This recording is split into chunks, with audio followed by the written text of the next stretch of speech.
making it better. All right, we rolling. But it's nothing to be proud of. Can you please tell me your name and the film that you are talking, that you were about to? Let me start over. Yeah, no, it's good. My name's Jason Silverman. I'm the writer, director, producer with Samba Gadjigo of a film called Sembene, and that's Sembene and then an exclamation point, all capitals. When did you finish this film, and what made you decide to get involved in making this film? We finished the film, our first version of it, in January. We premiered it at the Sundance Film Festival, and we made some tweaks to it afterwards before we showed it at the Cannes Film Festival in May. And I was inspired to do this film on Ousmane Sembene. It's a biography of a Senegalese writer and filmmaker, because I was really moved by the work that he did over the course of 50 or so years. He was an artist who was really dedicated to telling stories for his people, and he taught himself how to write so he could write novels for the African working class. You know, he was a dock worker, he was a manual laborer, he had a 6th grade education. At a certain point in his life he said, you know, I need to do something bigger than this, and so he taught himself how to write. And he wrote some important novels, and then he taught himself how to make movies because the people he really wanted to reach couldn't read his books. They couldn't afford them, or they were illiterate. So he taught himself how to make movies, and this was in the early 1960s when, you know, there was no infrastructure, there was no trained crew, there was no money for it. He just got a hold of a camera, got people to send him leftover film from Europe, and started shooting. It's a really inspiring story.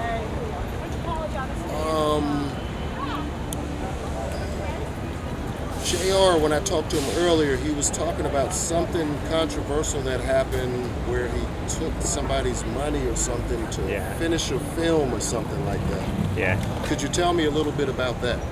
Yeah, so Ousmane Sembene he did his work in really difficult circumstances, and he got the work done because he was determined to get the work done. You know, at an early period in his career, he said, I'm going to do whatever it takes to get these stories told. And sometimes that meant walking on other people. And, you know, he put his family aside, he put his friends aside. He just did whatever it took to get these films made.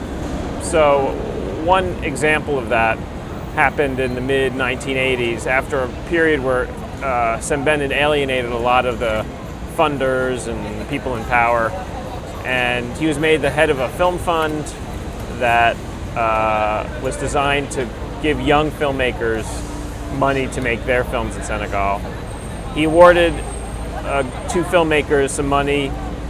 He waited for them to get started making the film. At a certain point in time, he got tired of waiting. He took the money back and he made his own film about the same subject they were going to make. It ended up being a masterpiece, and it's not clear whether the young filmmakers were going to ever make their film. That being said, it was, you know, it was the wrong thing to do in a certain way, but he was doing it to fulfill his bigger mission. The film is called Camp de Chiroy. Oh, I was just about to ask you what was the name of the film. Yeah. So how many films has he made, do you know, or roundabout? Sembene made 9 feature films over the course of between 1966 and 2004 was his last film. He died in 2007. And the films were widely seen in Europe and the US. They weren't seen as much in Africa, which is a shame. And they're unavailable throughout most of the world now, which is a real shame, except now they're beginning to get restored. We helped restore his first film called Black Girl with Martin Scorsese's Film Foundation. It's going to get released on the Criterion Collection label, and we're confident that it's just the first of many. The response to that film has been overwhelming. I mean, it's been shown all around the world, Black Girl has, and at, you know, all the major film festivals. So it seems like there's a moment now for Sembene to take his place again in the history of world cinema. So if his film has been seen all around the world, why are you restoring it? Can't I just go find the DVD? They're getting seen now. That the first one's getting seen now that it's been restored. Now that it's been restored. Right, exactly. So They've been out of circulation. The distribution of them has kind of fallen. Sembene's being forgotten, and he was a big figure in the 60s, 70s, 80s. His last film won an award at the Cannes Film Festival. He was a big deal, but the energy behind his work kind of fell off after he died in 2007. So now it's time to get him back into the spotlight. Since his passing in 2007, I'm assuming he has family left behind or something. Who actually owns the rights to the films? The films are mostly owned by the Sembene estate. In the U.S., we're working on a deal to make sure that they're distributed here. They were handled by a company called New Yorker Films from 1969 until last year, and so they need a home in each market, in each country to get them out into the world. So we're hoping to help make that happen too. Okay, so you said 1969 until now or recently. So did the copyright expire on them, or is it just something that they gave up on? It's the contract that the estate had with the company, and the estate decided not to renew that contract. After this film, are you done with him, or are you going to do more, or is this just a one-time shot? Well, I made this film with Samba Gadjigo, who is an African scholar, and he had a really intense, long relationship with Sembene. Samba grew up in a small village in eastern Senegal, and he grew up without electricity or running water in his village. There's no newspapers, there's no TV, there's no radio. So he was, his understanding of the world came from the culture and the traditions of that village. He ended up being an excellent student in the village, and they sent one student from each village to the national high school. They decided to send Samba to the national high school. So at 14, he left home, pretty much forever, to go to this high school, and the whole curriculum was French, right? Wow. So, and indigenous languages were not permitted at the school. You've heard this story. The story happens all around the world, right? Yes, it does. So by the time he was 17 years old, he imagined himself as a member of, French culture rather than his native Senegalese culture. So, he was on the path that, the colonizing forces wanted, right? I got you. They wanted to train. This happens not just in Africa, but all around the world. Yes, it does. Yeah, you wanted to train him to think like a European, right? And to absorb the stories of Europeans, and to aspire to that. And that's when someone gave him a copy of one of Sembene's books. And he read that book, and it was a light bulb moment for him. He said, I've got my own valid culture, right? This body and this skin has just as much value as any other body, and just as much potential, and just as much power if I choose to exert that power. And that's what the book talked about. So it was at that moment that Samba decided that he wasn't going to study engineering or business, or a lot of the things that young African intellectuals choose to study.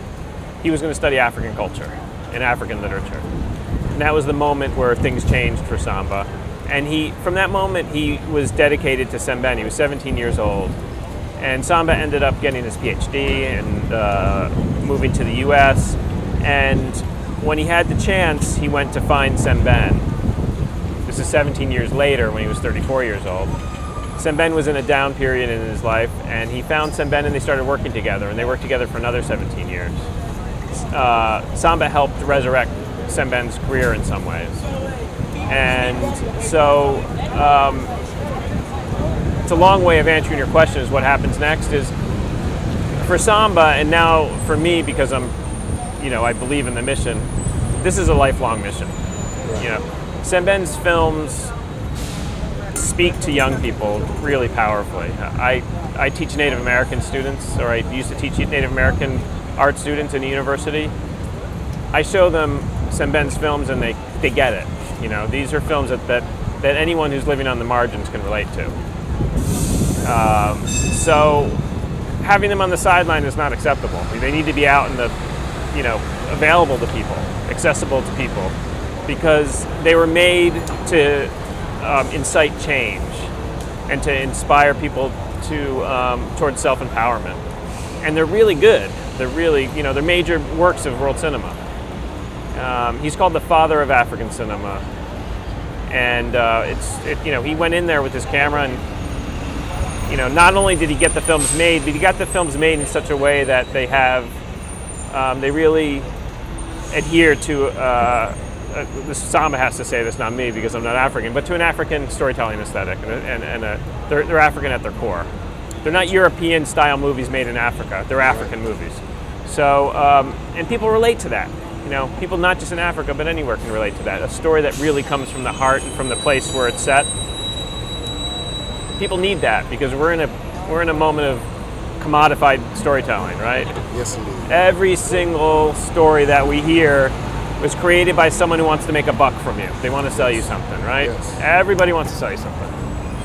So Sembene didn't want to sell you something. He wanted to give you a story that would make you think, that would make you act, that would make you participate.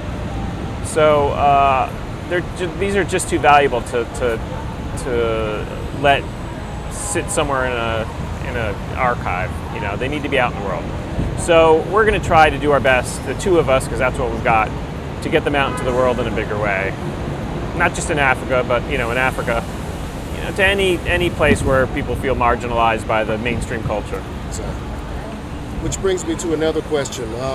During his filmmaking career, did he have a chance to actually make money, or was this strictly making film for the love of making film?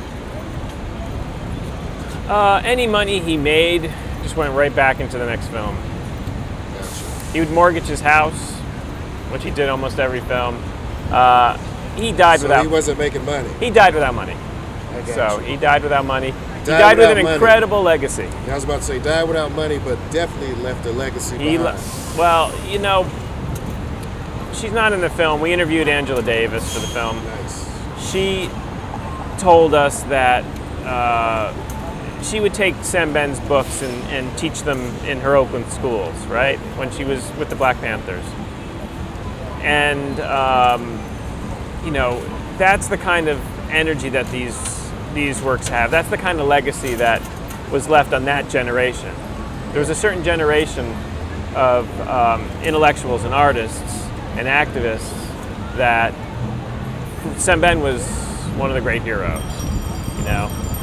So, you know, you've got, you know, people would talk about, you know, Thomas Sankara or Patrice Lumumba or the African independence leaders, and they talk about Sembene with them, you know. So there's a legacy that's already established, but these works can have a legacy with the next generation too, if we can get them out into the world. Okay,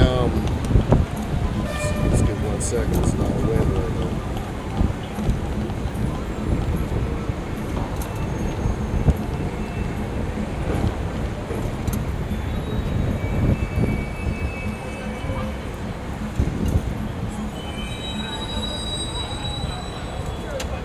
Okay, lastly, is there anything that you would like to tell us that we should know, a question that I might not have asked, something that you would deem important that everybody that has an interest in him or his films or his books should know? Yeah. Well, let me just say a couple things. One, you know, these works are good. The books are good. Not all the books, but you know, they're all interesting. Some of them are good. His most famous book, God's Bits of Wood, it reminds me of the Grapes of Wrath. You know, it's a story about people who are being oppressed, who rise up. It's got action. It's got these great characters. It's got reality. It's grounded in reality, like, you know, Grapes of Wrath. Right. It's a really, really rich book. It's fun to read. You know, it's still taught in schools around the world. It's translated to every language imaginable. His films are good. You know, it's a lot of times you'll come up with these people who are important, but reading or watching, it's like medicine. It's not like that with Sembene. The films are really interesting. That's what drew me into it. You know, I wouldn't have done it unless I thought he was a great artist. I think he's an artist of the first order. He's really one of the best artists of the 20th century. The second thing is that the stories matter. You know, these are stories that matter. And in an age of distraction, finding a story that really matters, that has heart and soul, that comes from a place of intention, making something like that is a radical act. Okay. You know, it's a radical act. It's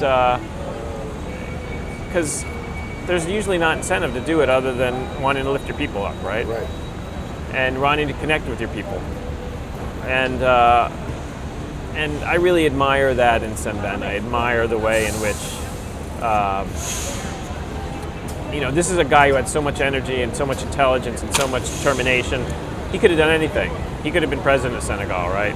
He could have been a general in the army. He could have done anything he wanted to if he put his mind into it. He put his mind to telling stories because he thought that was the most important thing he could possibly do. So he used the pen and the camera as a weapon. You know, he weaponized them. Gotcha. He wanted to use those as leverage to make the world a better place. And Samba and I making this film is just our little contribution to keeping that work moving forward. A couple more questions real quick. Have you read all of his books? All of his books. Everyone? Everyone. Good. And you were saying that it wasn't played much in Africa. It is not played much in Africa. Our film? No, not yours. His films. I'll tell you this. Samba, who is a fanatic about Sembene, he didn't see a single film of Sembene's in Dakar, Senegal, which has the biggest university in Africa, when he went to university there. He saw all of them when he came to the U.S. He saw them at the University of Illinois when he was a graduate student. That's the story. There's no cinemas left. There's few cinemas left in West Africa, at least. The ones that are there are playing American films. They're not playing African films. And so the films did not reach a large African audience. They reached an elite African audience. They continue to reach an elite African audience. But these are films that are made for the people. And that work is not done yet. Maybe now with all the digital technology that can start happening, but it hasn't happened yet. Sort of reminds me of, but in reverse. And I was trying to remember the name, but you remember the movie? There was a guy who made this record. And Searching for Sugar Man? It's sort of like that, but in reverse. You know It's what like I mean? Searching for Sugar Man. It is. It's, you know, and this is Rodriguez is a serious artist, right? Right. He made music that mattered and had a political edge to it, right? And but he got no play here. Got discovered in Africa. So this is almost in reverse. That's right. Well, what we need to do is get those films back into Africa. That definitely sounds important. So lastly, let me have your name, any contact information, email or Instagram, whatever you want. Yeah, it's so my name's Jason Silverman. The name of the film is Sembene. We're on Facebook. We've got a website, sembenefilm.com, and you can reach us by email, galleceddo@gmail.com, and I'm going to spell that. GALLECEDDO@gmail.com. Galleceddo is a Wolof phrase. It means house of the rebel. That's what Sembene called this house. Okay, and there's a question I did forget. Is this your first film? This is my first film as a director, yeah. First film as a director. All right, well, it looks as though you've done a good job. There's a lot of people that have shown interest in your film. We talked earlier, you said it's really moving around, and you'll be going to distribution soon, which means that anybody will have a chance to see this very soon. Do you know how it's going to distribution? Is it going to be New York? I don't know when this is going to be broadcast, but New York on November 6, 2015. Netflix nice. February 6th, 2016, and then iTunes So, you know, Hulu, downloads, everything else on March 6, 2016. And that's great. That means I'll have an opportunity to see it myself very soon because I have not seen the film yet. So probably by the time this airs, I'll have seen the film. We'll get it to you before that, colleague. Really All right. appreciate the time. Well, I appreciate your time. Thank you for coming out and doing this interview with me. And enjoy your time in the Bay Area. Yes, with my boy. What's your son? All right, thanks, man. Appreciate it. And that's it.